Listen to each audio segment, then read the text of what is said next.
back to my YouTube channel. If it's your first time coming onto this channel, thank you for whatever made you come. Please be sure to like and subscribe. And if it's not your first time, thank you for coming back. On today's episode, I'm fulfilling my personal mukbang dreams of eating in front of the camera. But I'm making it a little bit interesting. I live in Nigeria, like I always say. And I want to try a meal that I have actually never, ever had before. So a lot of people wonder how come I've never eaten it before, and I just feel like as if it was something that never came up, especially because it's from the Niger Delta region. My mom is part Hausa, part Ghanaian. My dad is Igbo. So I'm eating, and I lived in Lagos, so I lived in the West throughout my life. I've lived in the West throughout my life from when I was born up until now. So I'm eating a lot of other things. I've eaten to fufu, amala, but I have never had starch and banga soup. So on today's episode, when we tried it live, eating it for you guys, letting you know what you think. I'm a bit nervous because I don't want to obsess my Niger Delta peeps that love it, but I hope I love it. But before we get into it, my producer has a few questions to ask me. So I know that banga is fantastic. I know that soup is bomb. I know that banga is made from palm kernel seeds. You have to. I remember bashing that up in the village when I was growing up. I know starch is. I don't know whether it's the same starch that is used to iron. Like I said, I hope I'm not offending anybody, but I'm inquiring, I'm asking. Is it the same starch? But I shall know. It's the Niger Delta food. Urobo. Wado.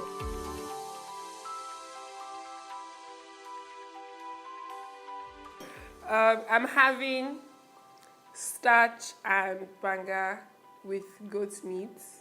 Let me just get into this goat meat real quick.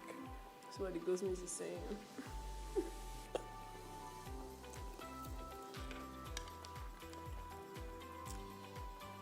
Okay, so the goat's meat is definitely saying it's me.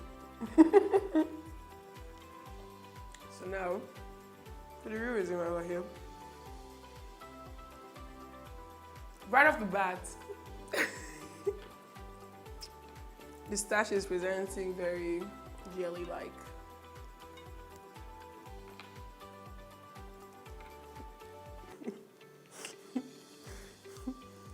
You know you can edit this out. This shit doesn't look edible.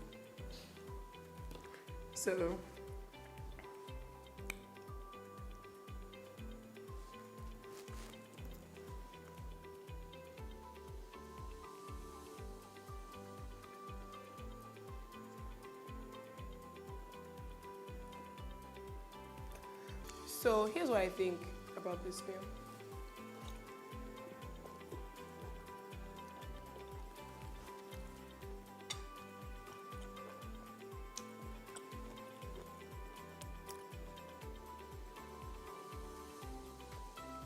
This starch kind of feels like it's like amala. So I tried it twice. I tried 2 forks. I've had 2 forks of this starch. And the first fork I chewed it because I chew my swallow, but I don't chew my amala. So the second fork, I swallowed it, and swallowing it just like that with the banga is very nice. It's kind of like I'm eating amala anyway, to be honest. That is what I can liken it to if you're Nigerian and you know what I'm trying to describe. If I'm being entirely honest, like keeping it 100 with you guys, I don't particularly like it. It's not my cup of tea. And I won't be in a rush to eat it again. But it's not bad. The first time I ever cooked was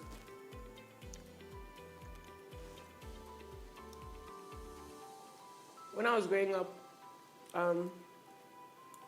My mom and my siblings used to always put me in charge of making breakfast whenever we were not in Nigeria. So if I was going to remember the first time that I ever cooked or made anything or was in charge of a meal or had to do anything, food that people actually ate, not food that I made for myself to cut cruise with.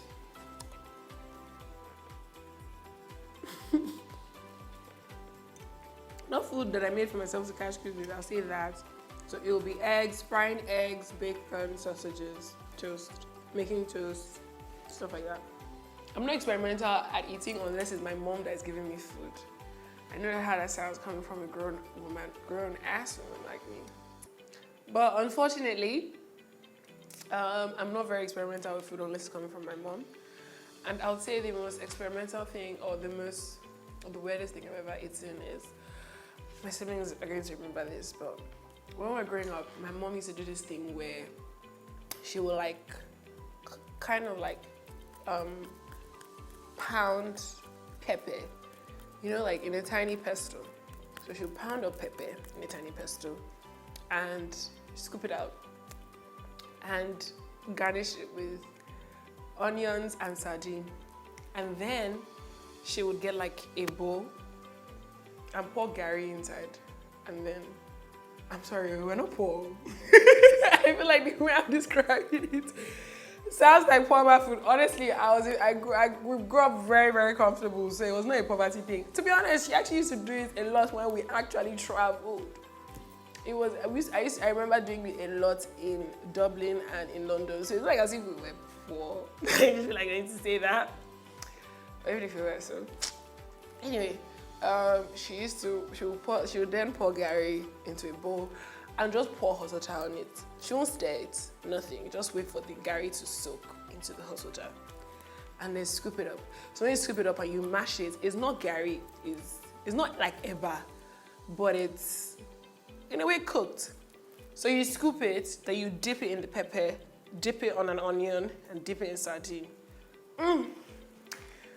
That thing is bomb. My mom and my siblings, like 3 of us, will sit around with my mom, so 4 of us, and we'll all eat from one plate. So it's Ghanaian culture, they all eat together, they eat from one plate. So we'll all sit down on the dining table and go to town on that. Now that I'm thinking about it, I feel like it was more of a bonding, because now that I'm remembering it, it feels so nostalgic and I almost feel slightly emotional because it was something that we used to do and we would like gist about our days and stuff like that. So yeah, that's the weirdest thing I've had and I absolutely enjoyed. I've never tried to make banga soup before, first of all. I've never tried to make banga soup, yes. I've never tried to make amala, begiri, a lot of things. I don't like cooking. Yeah. There's just some animals that I feel like, so if we're talking about meals that I'll never try, I feel like as if there's some animals that are off limits. Yes. And I just feel like when you start talking about eating snake or, you know that insect that comes when it rains? I have an auntie, she's Gabonese, and she doesn't mind eating it. Like dead ass. You know, if you put a bowl of water underneath the lights, they drop into the water. Yeah. And she used to cook it in our house. So I remember my mom creating a separate pot for her to do that. So I feel like there are just some certain animals that I would never get into.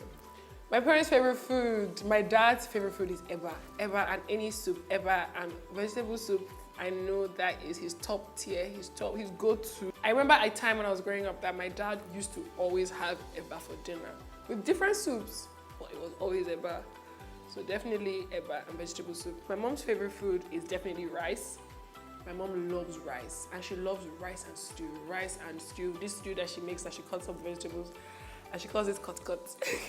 She cuts up the vegetables like the tomato and the spring onions and stuff and she makes like a stewy sauce, a tomato sauce rather, with fish. Yes, with fried fish. That's my mom's favorite food for sure. So if I'm going to base this meal off of 3 things, which are presentation, taste, and texture, out of 5. So we're trying to see what this Starch and Banga is going to score out of 15. Presentation, it presents nice. I mean, it's nice, it's bright, it's yellow, it's colorful food. Banga looks amazing and it's with goat meat, so bruh. I mean, The presentation, I'll say, is definitely a solid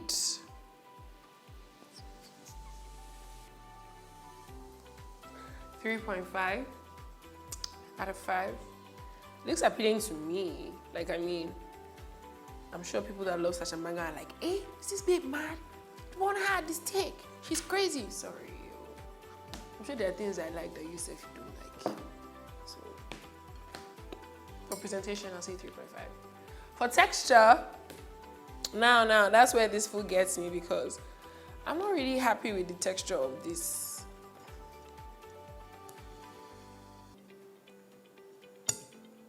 You see that?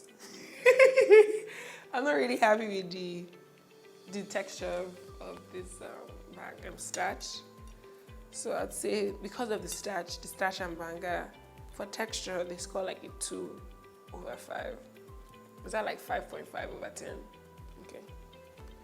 Then for overall taste, I'll actually give it, for overall taste, I'll give it a solid 3.5.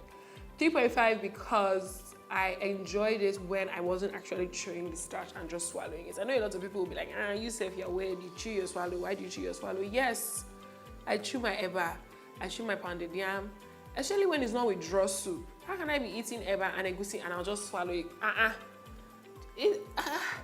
Don't you have gag reflex?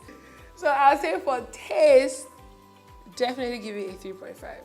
Overall, that's about a 9 out of 15. That's not bad. Even though in my secondary school, 9 out of 15 was an F. Yes, it was an F.